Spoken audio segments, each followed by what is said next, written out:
नीतीश जी। आधा वाला। गुरुदेव भगवान, यदि कोई साधक ऐसे घर में जन्मा हो जहां मांस मदिरा गुटखा तमोगुण प्रवृत्तियां सामान्य जीवन का हिस्सा हो और वह बालक भगवत प्रेम की ओर चलना चाहता हो, तो शुद्ध भक्ति रक्षा कैसे करे? क्या ऐसे वातावरण में क्या प्रहलाद जी हिरण्यकश्यप जैसे दैत्य के घर में जन्मे थे, उनकी भक्ति का बाल बांका हुआ क्या? यदि अपनी निष्ठा है तो कहीं कोई हमें परास्त नहीं कर सकता। घर क्या है, समाज क्या है, हमारी निष्ठा है। प्रहलाद जी पिताश्री कह के साष्टांग दंडवत करते थे हिरण्यकश्यप को, और जिस दिन देखा कि भगवान का विरोध करने वाला पिता है तो दैत्यराज करके संबोधन किया। दैत्यराज करके उन्होंने पूछा, तेरी बुद्धि ऐसे कैसे बदल गई? प्रहलाद जी उनका पढ़ाने लिखाने से नहीं। नैसाम मतिस्तावद रुक्रमांगिम इस पर सत्या अनर्थाप गमो यदर्था मही असाम पाद रजोभिषेकम निष्किंचना नाम न वृणीत्यावत। अय दैत्यराज, ऐसे संबोधन किया। ये किसी के समझाने से बुद्धि नहीं बदलती। ये जब महापुरुषों का संग होता है, उनकी चरण रज, तब जैसी हमारी निष्ठा है ऐसी भगवान श्री हरि में निष्ठा होती। तो क्या माता हो, पिता हो, परिवार का सदस्य हो, अधार्मिक कृत्यों में संलग्न हो और मुझे पता है अधर्म है, तो मैं उसका साथ दूंगा? नहीं दूंगा। तुम अपने कर्मों का भोग भोगो, हम अपने कर्म से चलेंगे। तजेव पिता प्रहलाद विभीषण बंधु भरत महतारी गुरु बलि तजेव कंत ब्रज वनितन भे मुद मंगलकारी जाके प्रिय न राम वै देही तजिए ताहि कोटि वैरिशम जद्यप परम स्नेही। परम स्नेही माता हो, पिता हो, भाई हो, बंधु हो।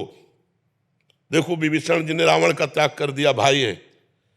गोपियों ने अपने पतियों का त्याग कर दिया, और श्री बलि जी ने अपने गुरुदेव का त्याग कर दिया। जब शुक्राचार्य जी ने मना किया वामन भगवान को दान मत करो, ये 3 पग में सारी ब्रह्मांडों को नाप लेंगे, नहीं माने कि जब भगवान भिक्षुक बन करके आए तो ऐसा अवसर हम नहीं चुकेंगे। गुरुदेव की बात टाल दी और भगवान को 3 पग पृथ्वी का दान किया।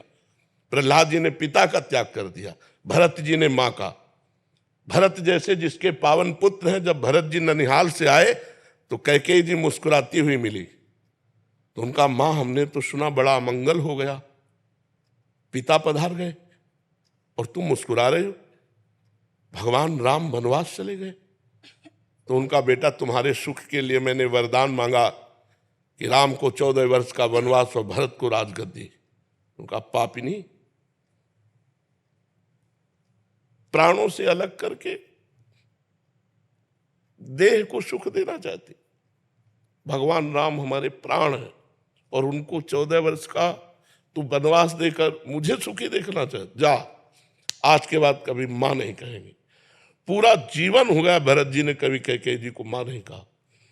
तो ये परमार्थ कोई ऐसा खिलवाड़ का मार्ग नहीं, ये निष्ठा और प्रीति का मार्ग है।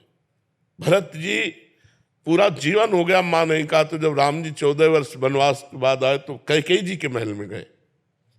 पहले चरण कैकेयी जी के छुए, यही भगवान पुरुषोत्तम मर्यादा पुरुषोत्तम है।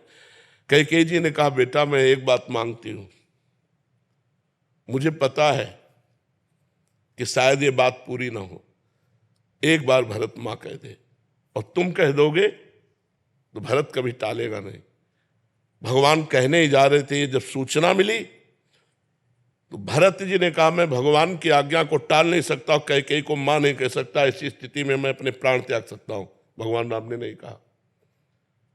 तो जाके प्रिय न राम वै देही तजिए ताहि कोटि वैरिशम जद्यप परम स्नेही तजो पिता प्रहलाद विभीषण बंधु भरत महतारी गुरु बलि तजो कंत ब्रज वनितन भे मुद मंगलकारी। तुम्हारे पिता का भी कल्याण हो जाएगा यदि तुम धर्म मार्ग का अनुसरण करते हुए मनुष्य जीवन की यथार्थ आध्यात्मिक शक्ति को जागृत कर लिया तो कुल का कुल पवित्र हो जाता है। कुलम पवित्रम जननी कृतार्था। तो ये गलत आचरणों में नहीं जाना कि हमारा परिवार गलत आचरणों में जा रहा है तो हम गलत आचरणों में ही जाएं।